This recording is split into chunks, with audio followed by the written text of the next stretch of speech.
Hello, People Stack family.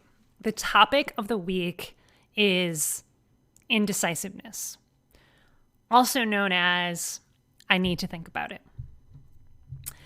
And the reason that I am covering this topic is because if there is a phrase that is uttered more often than any other phrase when we are talking with potential clients and clients, that is a phrase that we hear time and time again. I need to think about it.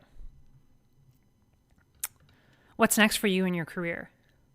Oh, I don't know. That's a great question. I want to think about it. What are you going to ask your boss? What are you going to say to your boss about that promotion you're looking for? Oh, I don't know. I'm not sure. I need to think about that. Great question, though. When you think about going to your work every day and just feeling and having to work 80 hours a week, how do you feel about that? Like, how does that make you feel? I don't know. I need to think about it. And so the thing is, while I absolutely relate to this response, I've done it before too, many a time. Especially when it comes to important decisions about our careers, how to move forward in life, what's next for us in life, what are the next steps, what are the next actions that are going to get us to where we want to go, that are going to help us to walk toward our dreams. When it's questions that are related to that, and the response is, I don't know, I need to think about it, then you're lying to yourself. You may not realize you're lying to yourself. Or you may, if you really take a deep look at that response, I need to think about it. You may realize, yeah, that's not 100% the truth. I don't really need to think about it. I have already decided. Or it could be simply that you don't need to think about it more. You simply need a little bit more clarity, a little bit more information. Because at the end of the day, inaction, not taking action, is going to be one of the highest cost inactivities that is going to absolutely destroy your career. So not taking action has a much higher probability of resulting in failure, in career failure, than taking some action. And that holds true for anything. And you can argue about it as much as you want. No. It's always better to think about it. It's always better to reflect. It's always better to take some time and meditate on it and pray on it and talk to more people and get more information and do more research. It's always better to do that. You can argue about that until you're blue in the face. But at the end of the day, what that means is you're not taking action. You are not moving forward even just a little bit. You are staying stuck. And when you stay stuck, in my view, like if you're not moving forward, you're actually moving backwards because the world is moving forward without you. So there is a huge cost associated with inaction. There is a huge cost associated with, I need to think about it. Case in point, this is actually something that's going on in my world right now. It's a friend of mine who works for a company, a tech company, and there's going to be an opening at that company. So the VP of engineering at this particular company is going to be leaving. And it's known, right? They know that this person is going to be leaving in about a month.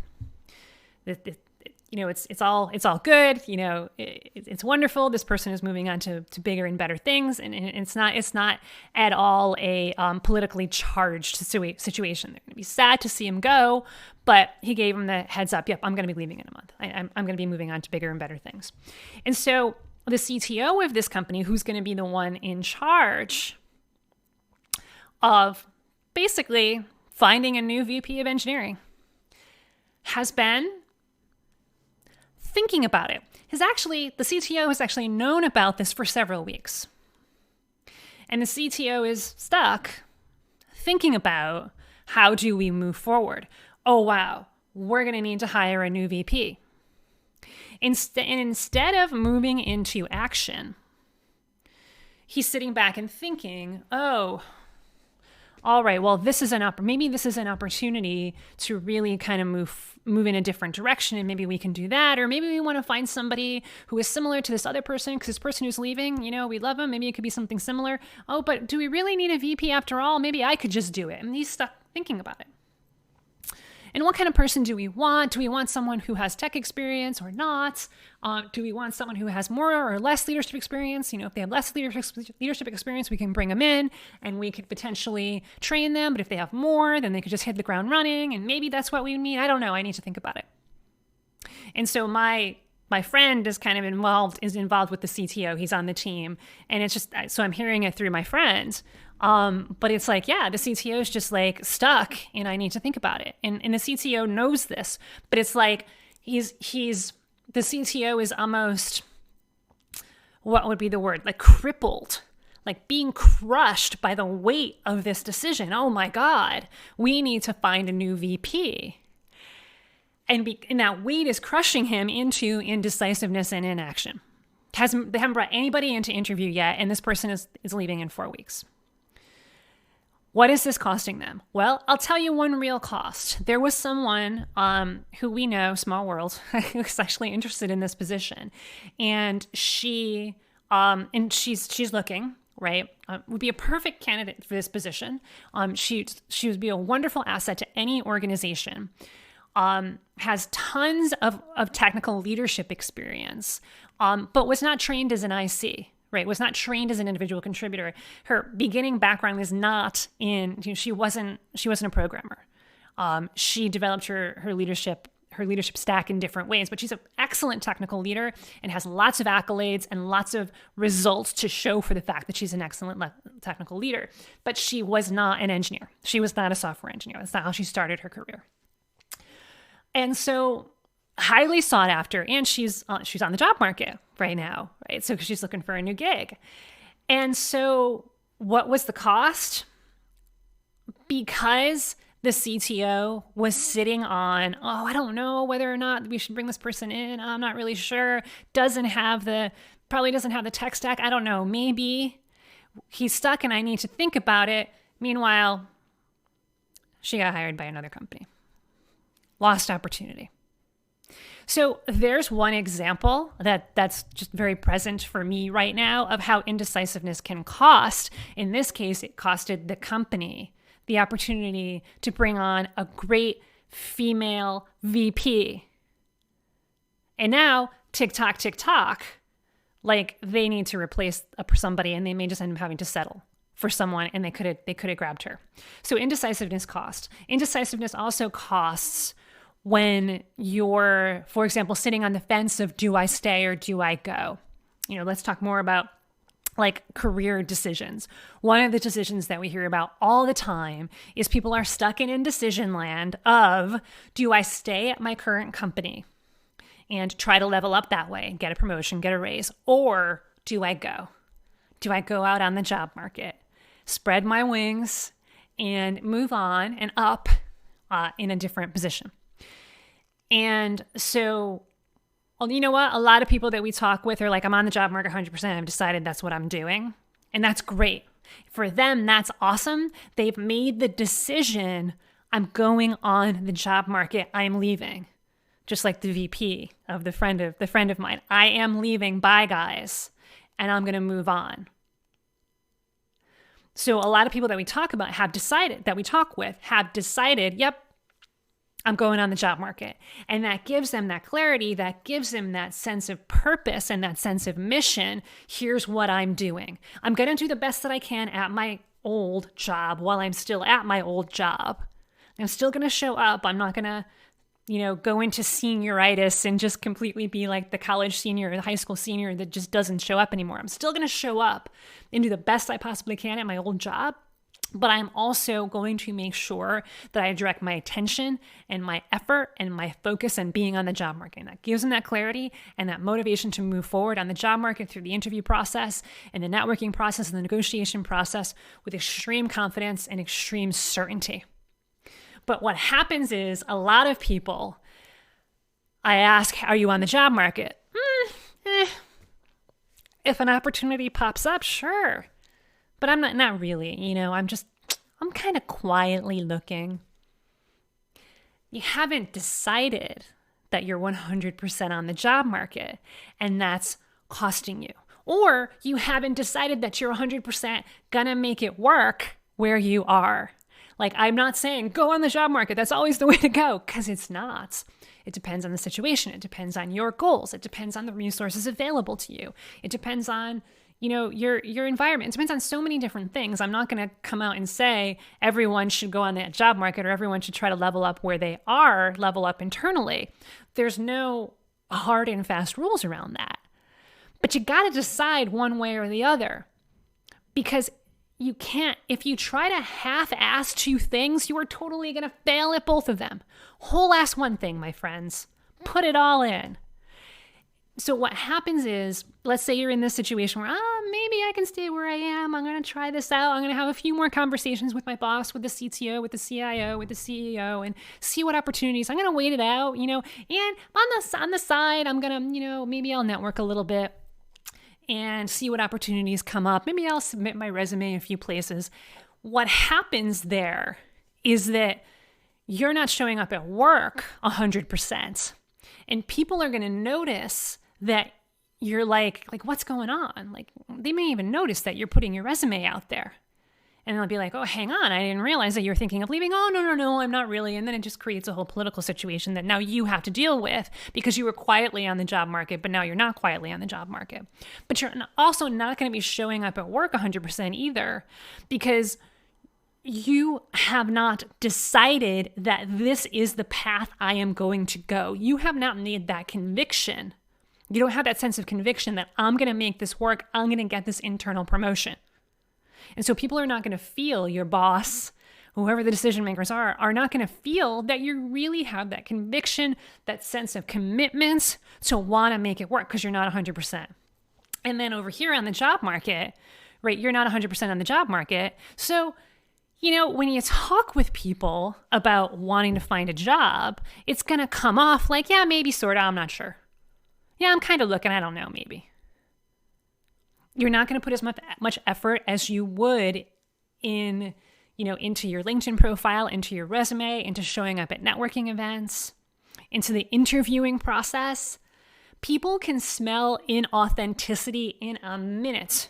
So if you show up to a job interview and you're not fully on the job market and you're just kind of maybe kicking tires, they are totally going to know that. And there's no way that they're going to offer you the job. So it's costing you job opportunities. It's costing you that potential promotion, that raise. And it's costing you lack of focus, because you don't have, you're just going to feel completely mentally drained and feeling like you're moving through life, moving through your career with a complete lack of clarity. And then this is going to start spilling over. If it hasn't yet, it will. It's going to start spilling over into the rest of your life. Your partner, your spouse, your kids, your friends, your family, your coworkers are gonna start noticing that something's off. And then if it goes on for too long, they're gonna, your wife, your husband, your kids, your loved ones are gonna be like, what's going on? Where is that passion that you once had? It's not there anymore. I don't like talking to this version of you. It's not fun. Because you're being pulled in so many different directions. So your indecisiveness, I need to think about it, And this conviction that you must sit and think longer about it is costing you more money, more time, your relationships, your mental sanity. It's costing your career. It's costing you the chance of building a legacy that you know you're capable of. So you got to get beyond, I need to think about it, because you really don't. There's nothing that you need to think about, right? And it's almost silly when you think about it, right? Like, and I know I just used that phrase, but what I mean is, let's talk this out. Let's discuss this, right? So, oh, I need to think about it. Like, do you literally mean that?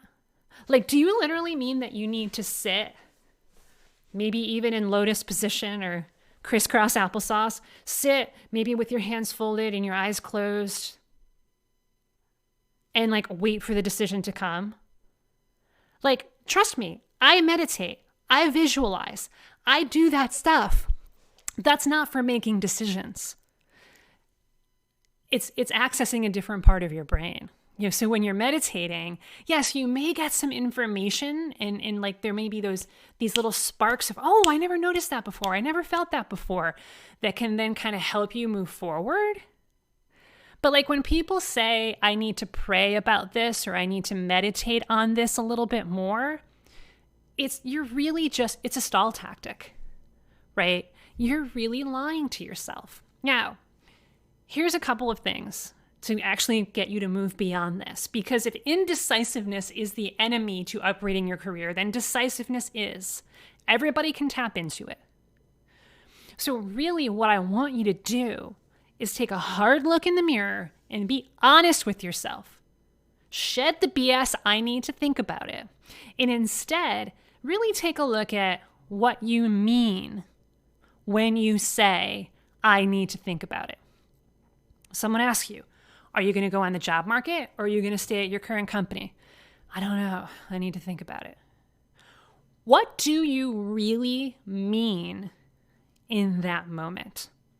And it can mean a number of things, having had hundreds of conversations just like this. And I can't tell you what it means. But for it, I'm not going to insert any meaning into your head, but just to give you an example, what it might mean, okay, I don't know if I want to stay or if I want to go. I need to think about it. What it might mean is you need some more clarity around what it would look like to do one versus the other. So it's not that you need to sit and think and quietly meditate on it. It may be that you're asking for a little bit more information just in that moment, right? You don't need to go off for hours and hours and hours reading books, reading blog posts, participating on Slack, and like overanalyzing it to death. It may just mean in that moment, it's like, well, okay, hang on a second.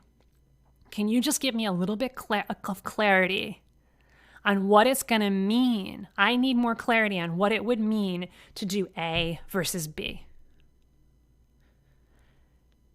And so you have a conversation with an expert on A versus B, somebody who has either done that made that decision themselves and helped hundreds of other people to make that decision so they can give you that context. If you do A, here's what it's going to look like, here's what it's going to mean, and here's what you should consider. And if you do B, same thing. And so it could just mean, okay, if you stay internally, this is what it's going to look like. It's going to mean a series of conversations with your boss and really promoting yourself, really evangelizing your excellence and taking advantage of all of the resources and all of the connections that you already have. And then it's also going to mean 1, 2, 3, things that are dependent upon your context. If you go on the job market, what it's going to mean is, number one, you're going to need to upgrade your resume. Number two, you're going to need to network. And 1, 2, 3, you're going to do these things. You're going to call these people and you're going to go on interviews. And meanwhile, you're going to do the best you can at work, but you're going to go on the job market and you're going to do ABC 1, 2, 3, and you're going to negotiate and you're going to go through the whole process. Oh, okay. I get it. So that's what this is and that's what that is. All right. Yeah. Okay, cool. If I can really have that support to be on the job market, then I'm going to do it. It's just, and you can get even more clarity around, well, the reason that I'm hesitating to be on the job market is because I don't know how to do it. No problem. You're talking to an expert, right? That's why you should book a call with us, by the way, thepeoplestack.com/book.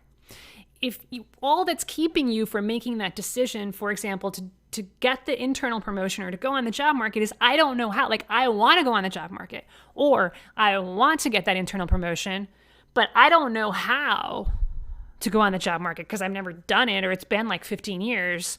So I'm just going to settle for getting a promotion. If it's just that you don't know how, then talk to an expert. That's what we're here for. Or maybe it's vice versa. I've done the job market thing. I don't want to do it again, but I don't know how to level up internally. Can you explain? Can you give me some support around that? Absolutely. Right? That's why you talk to experts. So it could just mean that you need some more clarity. So if you're feeling indecisive, take a step back and figure out what clarity you need and ask the experts a few really pointed questions so that you can get that clarity. I'm not talking about hours and hours of research and analysis paralysis. I'm talking about a 10 to 15 minute conversation with an expert. Hi, that's us, thepeoplestack.com/book, so that you can get clarity on what it's going to look like for you, either one. That's one reason. That's one thing that it might mean, is that you need some more clarity. Another thing that the reason why you might be saying, I need to think about it, is because of fear. Fear of the unknown. Fear of feeling to shoot from the hip. Fear of what might happen. What if? And really, what's important to do there is to ask yourself, what do I really want? What do I want? If this fear was simply an indication that I should pay attention, if it was simply an indication that I'm about to cross this really super awesome precipice, and of course it's going to be scary. If that's all that fear meant, what do I want? What do I really, really, really want? And put a neutral or positive meaning to that fear instead of making it negative and make it feel like, no, I'm feeling scared. That absolutely means I should not do this. No way, no how. Because that's the meaning that a lot of us give around fear. That if we're scared of something, that means we absolutely don't do it. No way in hell. But what if you approached fear like, oh, this means that something really awesome is about to happen? And I experienced this recently. We went to Atlantis. We went to the Bahamas. And I did this super steep water slide at the top of it. And I felt fear. I was like, oh shit, this is going to be amazing. Right? This is going to be scary. My stomach's going to feel like it's coming up. I don't know where. But I did it, right? And what that fear meant was something super awesome was about to happen. And it was so super cool. It was amazing. So if you give fear that empowering meaning, then you can just say, okay, what do I really want? Do I want to stay at my current company? Do I love it at my current company? Do I love my current team, my current boss? Do I love what I'm doing? The products that I'm helping with, the clients that I'm helping with, the customers? Do I love where I am? And do I just want that opportunity to level up? That's what you want. You want to stay. Then that's what you want. Then you stay and you get the expert help to figure out how to level up where you are. But maybe it's like, you know what I really want is I need to get out. I've been at this company for too long. I've been in this industry for too long. I want to change industries. I'm ready to move. I've lived in, pick the place, Seattle, Dallas, Sheboygan. I don't know. Is that even a place? It's like I made that up. Let me know if Sheboygan is a real place somewhere. Middle of nowhere. I've been living in middle of nowhere. I've been living in the big city for too long. It's time for me to move. What I really want is I want to move. I want to move to Dallas, Sheboygan, New York, Boston, wherever it is. That's what I really want. I'm just a little scared. I'm just a little scared to do it. And that's awesome, right? That's what I really want. So figure out what clarity do you need and figure out what do you really want, and don't let fear get in the way. Fear is just there to give you some information that something super awesome might be about to happen. And so look, if you need that clarity, if you need that help to talk through what might different situations look like, if you're really struggling with, I don't know, I need to think about it, I'm not sure with the big career-related decisions like, do I stay or do I go? Or do I switch industries? Do I switch and move to another part of the country? Do I even level up at all? Maybe I'm okay as a manager or as a director. Do I want to become a VP? I'm not sure. I can't decide. Or I'm thinking about getting some certifications and going back to grad school. I can't decide if I should do that or stay where I am. Do I start my own company? I've been in the tech industry for a while, or maybe even not that much, but I have this, I have this entrepreneurial sort of bug, this spark. Maybe I want to start my own company, but I'm not sure. Do I start my own company or do I stay in the tech industry and working as an employee for a little bit longer? Any of these questions, if you're struggling with them, and I don't know, I need to think about it, and you're stuck there, then give us a call. Book a call with us, thepeoplestack.com/book. We're going to help you get that clarity around what the different decisions really are and really narrow it down. We're going to keep it really simple. We're going to give you clarity around what it would look like to do A versus B versus C versus D. What are the options? And we're also going to help you figure out the how. Because if it's really just the fear of how do I do this and what is this going to look like and what's the possibilities here? What are the risks that I would be taking if I did this versus that?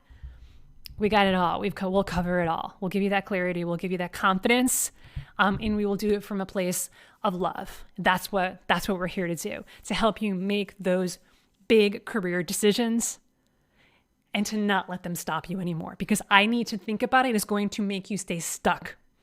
And we don't want you to stay stuck. We want you moving forward. We want you on the path toward creating your dream career. So book a call with us today, thepeoplestack.com/book. That is it for the day, folks. Talk to you again really, really soon. Bye-bye.